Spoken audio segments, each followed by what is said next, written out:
This is U.S. History 1, PowerPoint Lecture 1.3, Part B.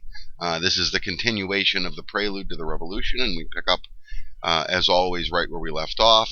And we wanted to go under the philosophical understructure of the Revolution a bit, and the argument that is made by the American colonists and the counter-argument from the British. And on the first point, we have the distinction between external and internal laws. It was the understanding of the American colonies that Britain had control over external laws only, meaning how the colonies dealt with other foreign sovereign powers, such as France and their colonies, Spain and their colonies. On that regard, the Americans recognized the British right to pass these external laws. Where it comes to internal laws, which is to say the governance of their own domestic situations, they viewed themselves as sovereign. They believed that the British did not have the authority to dictate internal laws. The British, of course, believed exactly the opposite, and they'll enunciate this in the Declaratory Act in 1766, and we'll get there in just a second. They believed that as British subjects, they are beholden to the acts of Parliament as any other British citizens are. The second is the distinction, and it's tied to that, virtual versus actual representation, the very famous rallying cry of the American Revolution is taxation without representation. To which the British respond that the colonists actually have representation. The distinction between these two things, in a system of virtual representation, the members of a legislative body represent the country as a whole. Okay, so the members, in this case, the members of Parliament, represent the interests of the entire British Empire. In actual representation, by contrast, the members of a legislative body represent only their geographical constituency. And so, for example, in the modern United States, which is a single-member district system, which we won't get into, at least not at this point, in any great depth, each representative in the legislative body represents only the interests of their particular geographic constituency, rather than representing the whole. Now, the argument in favor of virtual representation is virtual representation tends to emphasize the whole is greater than the sum of its parts. Okay, in contractarian terms, the argument behind virtual representation is that it is a better representation of the general will, whereas the argument behind actual representation is, well, that may in fact be true, but you have a diminution then of minority interests. In actual representation, you have each geographic constituency having a representative, and then we arrive at the general will by a negotiation between these various geographic constituencies. And this, of course, leads us to the next philosophical underpinning, which is social contract theory itself, which we've talked about before. The idea that there is an agreement between the governed and the government. And the Americans become progressively convinced, which they will eventually enunciate in the Declaration of Independence, in which at this point we've already covered that they enunciate in the Declaration of Rights and Grievances, that the British government is progressively moving in the direction of breaching the contract. That their understanding of what the contract between the British government and the American colonies is are actually very divergent. And it will ultimately be the conclusion that is drawn by the colonists that the British government is in breach of contract. And this kind of leads, this is all related to what's referred to sometimes as real Whig or country ideology, which is actually the basis of republicanism. And the basis of republicanism and real Whig ideology is a limited national government. There is a general, in the Republican tradition, there is a general fear of a large national government. Now, it used to be, okay, and we'll deal with this at great length later. The original Republican Party, which is not the Republican Party of today, the original Republican Party was founded by Thomas Jefferson, okay, and first stood for the presidential election in 1800. This is what their uh, core platform is limited national government, more individual liberty, more sovereignty for the regional interests for the states. Okay, this is the basis of Republican ideology. In modern times, just to give you some reference point, this ideology is not represented by either of the two major political parties in the United States. Both of them favor large national government. Okay, where this is represented in modern terms is probably most identifiable in the Libertarian Party, which advocates individual liberty, limited national government intervention, etc. And so ultimately what this all gets down to is the Americans are pressing, and this is where the British argument actually gains some traction. Because here's the problem with this. The Americans are constantly arguing for equality and autonomy. We saw this a little bit when we talked in the last lecture, 1.2, about George Washington. George Washington represented this idea. George Washington wanted to be treated as an equal with his British counterparts. He wanted to have a full commission in the British Army. He wanted to be treated as an English gentleman, as English gentry. This will be true also of the remainder of them. Alexander Hamilton, John Hancock.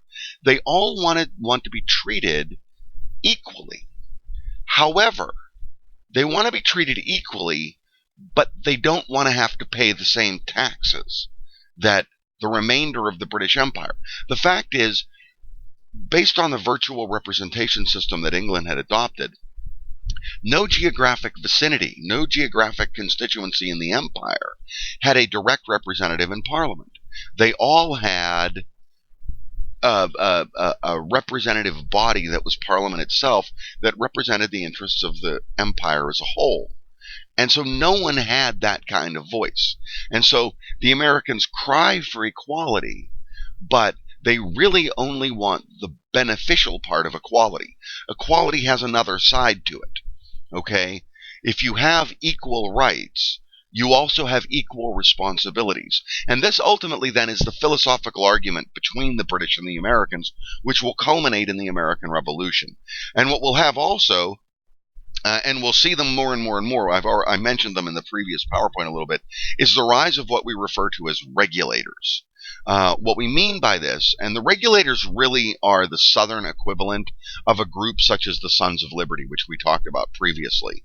These are essentially, to use a more preferential term, these are American vigilantes. Okay, in modern terms, these guys would be considered terrorists. Okay, they use violent means to achieve political ends. And so the regulators, such as the Sons of Liberty, will, through intimidation, coercion, and force, attempt to impose American interests. Like, for example, with the Sons of Liberty, their first incidents were to support the economic boycott of British products. The regulators in the South will be doing the same thing. In response to the original American reaction, okay, now the original American reaction to the Stamp Act was the Stamp Act Congress, the Declaration of Rights and Grievances, the imposition of a boycott, and the rise of groups like the Sons of Liberty, who we've talked about. The effects of the boycott are really quite manifest in England, and it's a residual of the Navigation Acts. We talked about the Navigation Acts and the development of this mercantile trading system. Okay, well, the downside of this for the British is that their primary market for their finished manufactured goods is in fact their colonies in North America. So when the North Americans begin to impose a boycott of British products, this is going to have a tremendous negative impact on British manufacturing. Britain will, in fact, enter into a recession as a result of it, because without these American markets, the market for British goods goes precipitously down. Because at this point, with the mercantile system, there's very limited trade between Britain and any of its European counterparts. This is true also because we have this residual of these imperial wars that we talked about in the previous PowerPoint in 1.2. And so there's very little trade taking place between the European powers.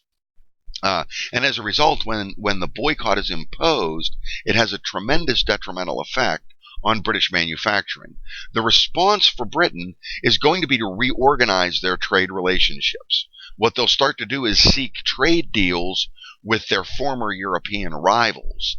And it will be the first real diminution or the beginning of the crack in the mercantile trading system itself. This boycott will demonstrate the inconveniences of the mercantile trading system for the core actors. And so the mercantile system will begin to fracture.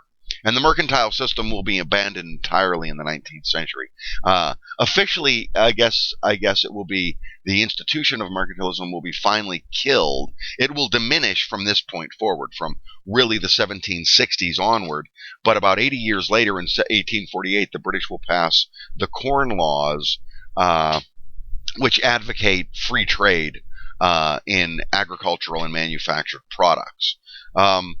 The response, as a result of this from the British, will be to repeal the Stamp Act. They will repeal the Stamp Act, but in the same breath, as I mentioned just earlier, they will issue the Declaratory Act, okay, in which they stipulate that the American colonists who seek equality with other British citizens are therefore subject to the British Crown, and therefore they are subject to parliamentary acts. Okay, in other words, they're subject to the laws of the British Empire, and so the Parliament has the right to pass laws that are binding to the colonies. To that end, in 1767, they will pass the Townshend duties. Townshend, I don't know that I made mention of him. Townshend was a famous officer in the French and Indian War. Actually, he served in the North American theater. But it's just kind of a side note to history that I just wanted to throw in there real quickly. But at any rate, the Townshend Duty Act will be similar in tone to the Stamp Act, but it will be downgraded. It won't be as pervasive as the Stamp Act. It will still pass taxes on a number of products sold in the United States, and it will effectively be a sales tax, but it's not nearly as pervasive as the Stamp Act.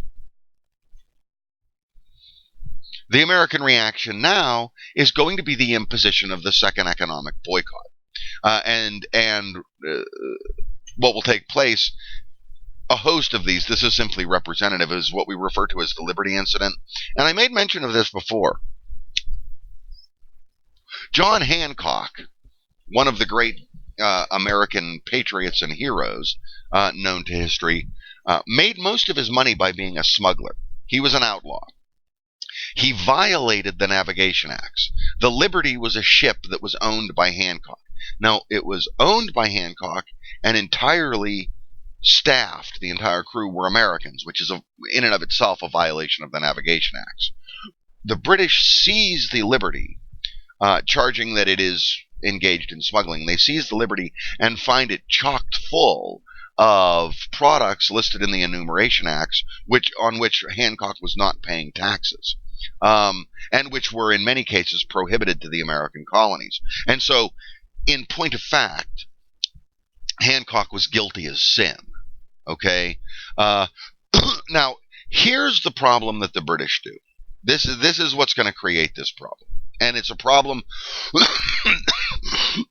pardon me, that will eventually culminate in the American Revolution. Any of us who are parents understand this, and most of us who are children understand that parents make a big mistake in this. When a child cries for a cookie, The last thing in the world you want to do is give that child a cookie, because that reinforces in their mind that all they have to do to get what they want is cry and throw a tantrum. Okay? This is what the British have done. The British passed the Stamp Act. Their argument is that the American colonists are British citizens and therefore they are beholden to the laws of Parliament, one of which is the Stamp Act. The Americans go and engage in this economic boycott and the rise of the Sons of Liberty, and they create these organizations, and the British reaction is to cave. In other words, the British say, no, little child, you are not going to get your cookie. Okay? The child cries and whines and throws a tantrum. What do the British do? They give the American the cookie. They give the child the cookie. And so when they again try to enforce their will with the Townshend duties, what is the reaction? The child again stomps its feet and begins to cry. Okay? They impose the second economic boycott, which is not nearly as successful as the first one, because the British have begun the reorganization of their trade relationships. Okay? This will lead to a still further reorganization. The Townshend duties now will be repealed. Okay? In other words, they will give the child another cookie. They will repeal the Townshend duties. They will cave into what the Americans want, except for the tax on tea. Okay? They will maintain the tax on tea. They will pass in 1773. They will institutionalize this with the Tea Act. Now, the Tea Act is going to grant monopolistic control of the sale of tea in the colonies to the British East India Company. Now, this is problematic, and without degeneration, or generation, if you prefer, into a lengthy discussion of the economic inconveniences of a monopolistic business practice. We'll just say that what you have in monopolies is a built-in economic inefficiency.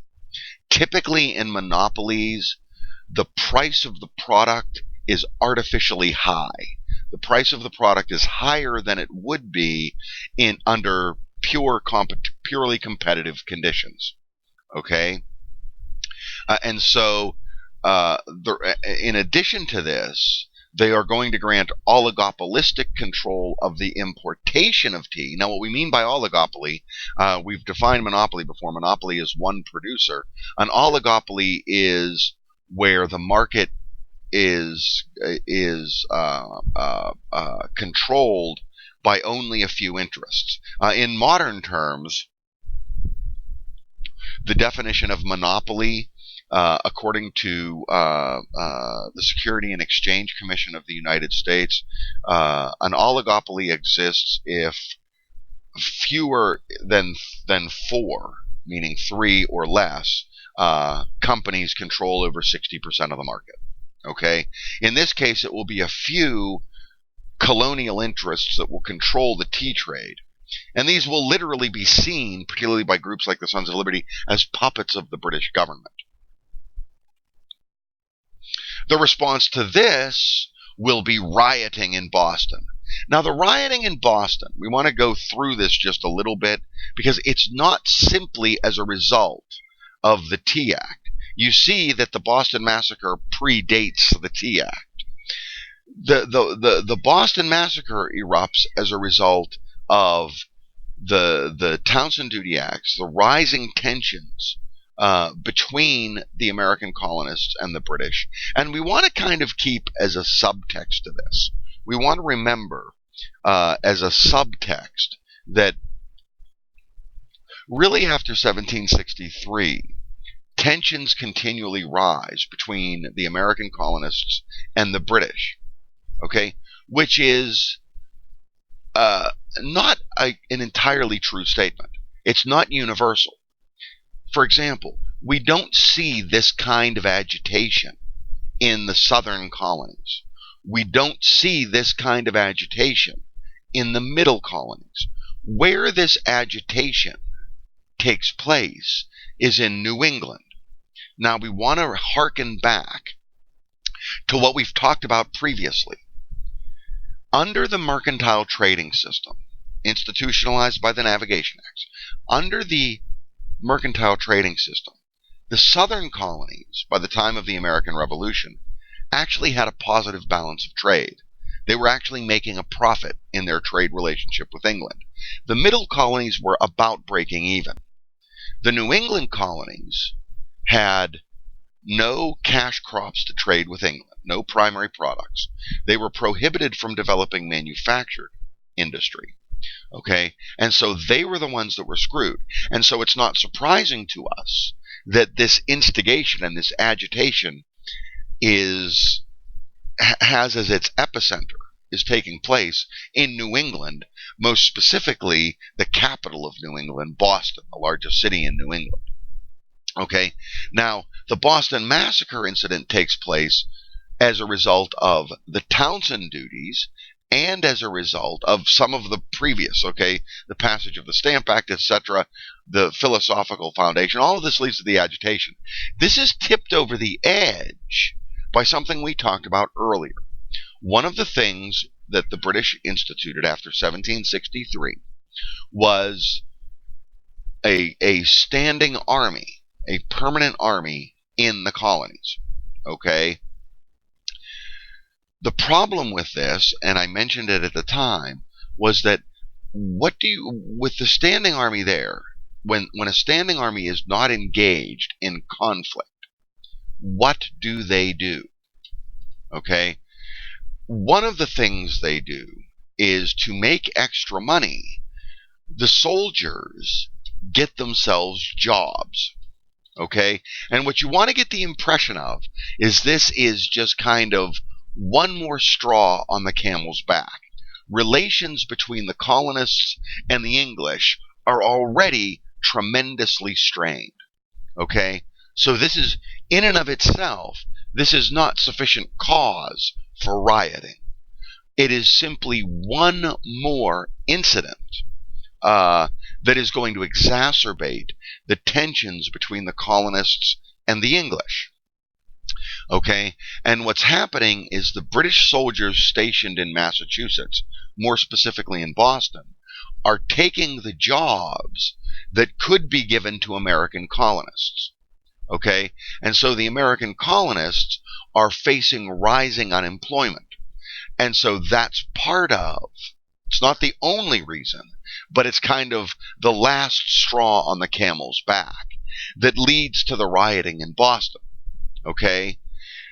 To control the rioting, it's a very confused situation that takes place. And actually, well, okay, to just step it out bit by bit. This is 5 March 1770. The rioting takes place in Boston. The British call in the regular army to control the rioting. And in a confused situation, and I don't know if any of you, hopefully none of you have ever actually been part of a riot. Riots are not well organized. A demonstration is well organized. The problem is that a demonstration can oftentimes turn into a riot. A riot is anarchy. It's pure mayhem. There is no direction, nothing of order taking place. And so what you want to imagine is a progressively degenerating situation in Boston, such that a riot has broken out. Now, in terms of the incident itself on 5 March, the British argue, and the British soldiers argue, that they heard a shot, that an American, a rioter, fired first. The Americans argue, no. The Americans were engaged in a riot, and they were demonstrating, okay? And one of the British soldiers lost control, okay? Their discipline broke, and they fired a volley into the crowd to break it up. Now, historically, there is no evidence to support either of these two positions, okay? That we don't, in other words, because it was a riot that was taking place, it was absolute chaos. We don't know actually which of these two things happened. We can, however, kind of hypothesize. We know that in 1770, the British regular army was the most well-trained and disciplined army on the planet. Okay? They were a well-disciplined, well-trained army. These were the soldiers that were stationed in Boston. So to imagine that they just, for no reason whatsoever, broke discipline and opened fire on a civilian crowd is a little bit hard to imagine. The soldiers will be put on trial in Massachusetts. And interestingly enough, they will be defended by John Adams, future president of the United States. The second president of the United States will actually be their lawyer. And he will get them off. None of the soldiers will be prosecuted. For reasons that I just went over. There's actually no evidence to support the charge that the British, without provocation, fired on the American colonists. This will become one more incident that exacerbates tension between Britain and the American colonists. Okay, because now this leaves the American colonists with the impression that the British soldiers are above the law. In point of fact, they're not. In point of fact, Adams's argument is a persuasive argument. And Adams himself was a very persuasive speaker. So he makes his argument very well, that there's insufficient evidence to support the charge that the British, without provocation, fired on the American colonists. But from the perception of the American colonists, what they perceive is that, oh, okay, so the British are now permitted to just open fire on American colonists at will. This would just be one more in a series of grievances by the Americans. Okay? The Boston Tea Party will take place in December of 1773 as a direct result of the Tea Act. And interestingly enough, my wife, who is a ferret when it comes to research, for some bizarre reason started researching my family. And at Boston Harbor, there is a plaque dedicated to the Boston Tea Party. Specifically, the Boston Tea Party itself was an action that was orchestrated by the Sons of Liberty under the command of Samuel Adams. They dress up as natives and go on to ships owned by the British East India Company and take all of the tea on those ships, all of the cargo of those ships, and dump it into Boston Harbor. Okay, as a negative reaction to the Tea Act. And as it works out on that plaque, 3 of my ancestors participated in the Boston Tea Party. There were a number of Honeywells that were members of the Sons of Liberty, and that's right. You know, I've always been classified kind of as a rebel. I don't do things the way other people do things. And so my family has a very long history of being rebels. We were very famous rebels during the Revolution. And actually, as it goes on, and I might make mention of this, we found a lot of evidence that members of my family participated in the Revolution on the Patriot side. In fact, one of my ancestors, Richard Honeywell, was a lieutenant in the Continental Army, and we found a listing of him for both a number of actions that he took place in tactical commands that he had during the Revolution and his recruitment initiatives. But in the Boston Tea Party, there were Honeywells involved, dressed up as natives throwing tea in the harbor. Now, also in response to this, and principally it's John Hancock and Samuel Adams that will organize these. They'll organize the committees of correspondence. We're now moving inexorably towards armed conflict between Britain and the American colonists. Okay, it's now manifest that it's happening.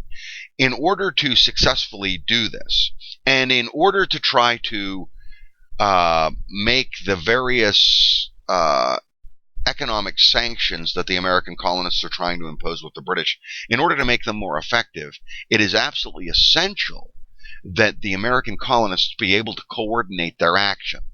And so what the committees of correspondence do is they share intelligence and information among all of the various colonies in an effort to try to coordinate their actions. Okay, this is the very beginnings. This is the early stages of the formation of a colonial army. And when we get to the Revolution, you'll note that I used the different terminology of a colonial army versus a continental army. In the early stages of the Revolution, really prior to the winter of 1778 and Valley Forge, prior to that, you have a colonial army. It's poorly trained, poorly disciplined. It's really just a collection of loosely organized militias. After 1778 and von Steuben, which we'll get into in detail when we get there. Okay, I'm just kind of foreshadowing it. Think of this like, you see these on TV shows all the time, on the news and on TV shows. This is just a teaser for a future episode.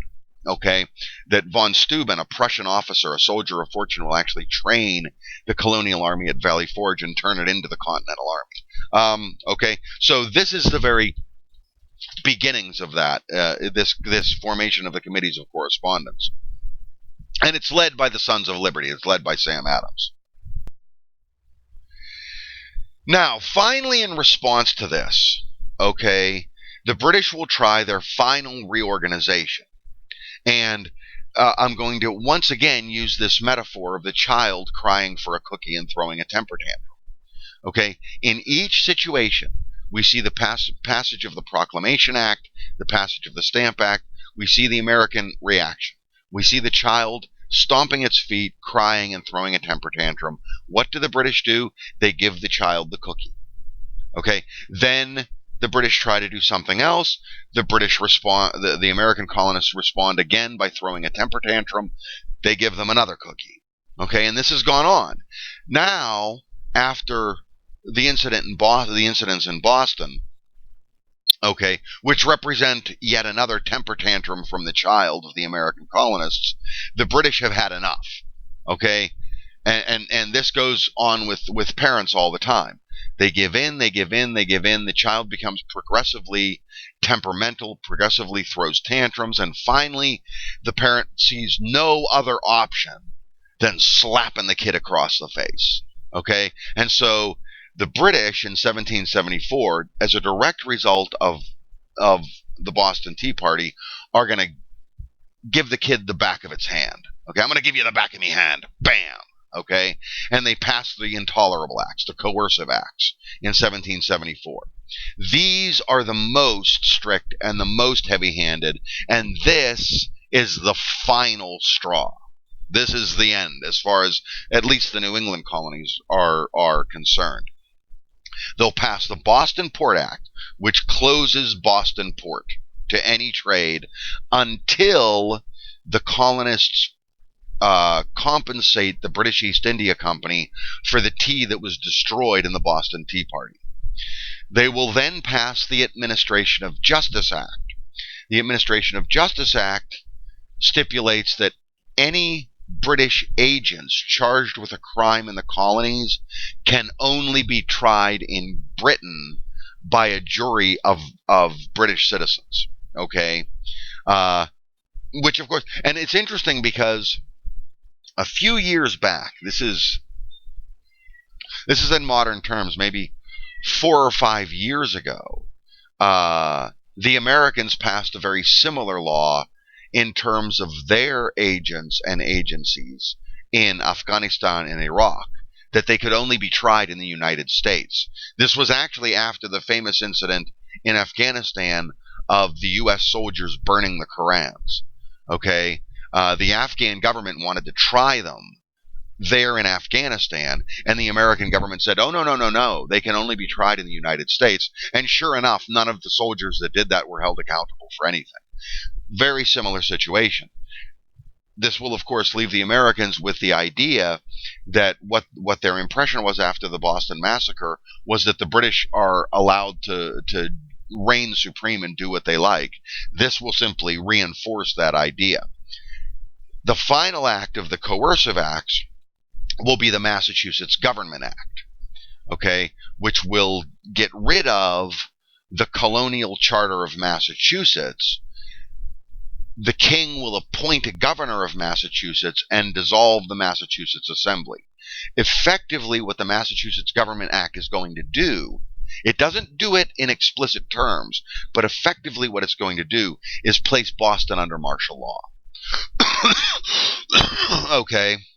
Now, in addition to this, they will also pass the Quebec Act of 1774. Now, the Quebec Act is going to extend, if you recall from our discussion of the French and Indian War, after the Battle of the Plains of Abraham and the Treaty of Paris in 1763, France renounces all of its claims east of the Mississippi. What the Quebec Act will do is redefine the boundaries of the province of Quebec and extend it all the way down to the Ohio River, which takes away all of what is current Ohio, all the back country of America. That will take it away. The king will then, the Parliament for the most part actually at this point, will assign a governor of that territory, and that restricts the colonies from expanding their territory westward. This is kind of, for example, we had a discussion of the Proclamation Act, which restricted colonial expansion westward. This will institutionalize that. This will simply even more greatly restrict colonial expansion westward. In the final American reaction and in direct response to the Coercive Acts and to the Quebec Act, the colonists will organize the First Continental Congress, which will meet in Philadelphia in the fall of 1774. Now, at this point, what we want to think to ourselves is, at this point, armed conflict between the colonists and the English is a virtual inevitability. Okay. The question is how pervasive it's going to be. The first thing they'll do at the Continental Congress is pass the Suffolk Resolves, which will denounce the Coercive Acts for reasons that we've talked about, for the philosophical underpinnings that we began this lecture with. Okay, that's going to be the basis of their argument, that the British just simply don't have the authority to do this. They will then issue in the Suffolk Resolves a call to arms. They will advocate Americans to arm themselves for a coming conflict with Britain. They will pass yet another and attempt to enforce another economic boycott against England, which will not be terribly successful because by this point the British have reorganized their trade relationships. So it will have some effect, okay, because the American market is still very important to England, but not nearly as much effect. The first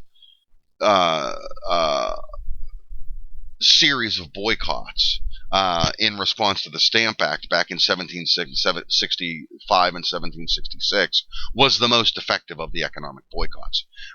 They will form also the Continental Association.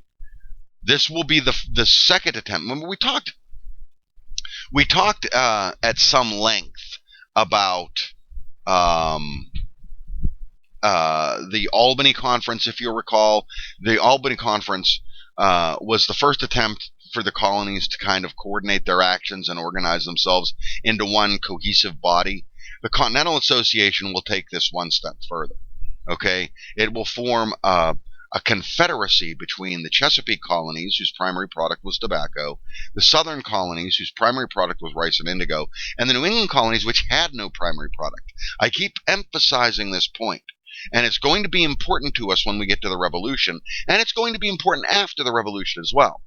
Okay, the Southern colonies particularly, the Chesapeake colonies to some degree, but the Southern colonies particularly will actually be quite loath to an outright rebellion against England. Okay, and we'll look at that.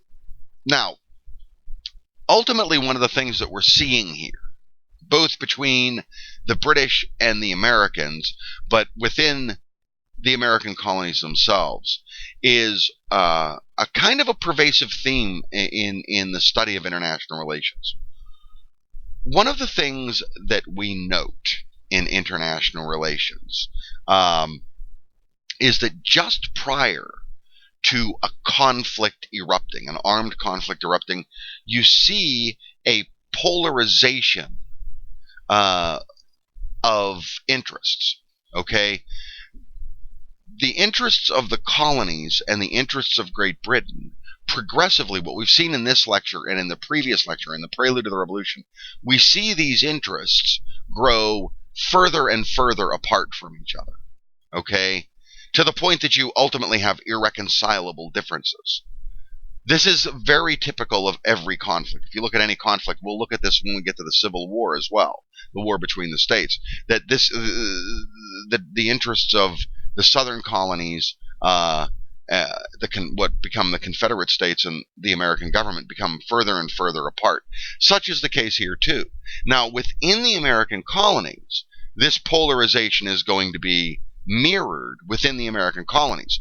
Some of the colonists, okay, many of them in the South, will be what are referred to as Tories. These will be loyalists to Britain. Okay? They will argue against a rebellion. The Whigs, on the other hand, one of the things we talked about with the philosophical basis was this Republican ideology of a limited national government. These will be the patriots. Okay? These will be the ones that advocate revolution. For the most part, they will be concentrated in New England, but they will have elements throughout. And it will actually, when we get to the revolution, it will lead to one of the more fatal strategic blunders on the part of the British, particularly in charge of their overall on the part of their overall commander Clinton, when he shifts the emphasis to an amphibious invasion of the southern colonies, thinking that there are more Tories there, and so these Tories will rise up in support of England. In fact, that will never materialize.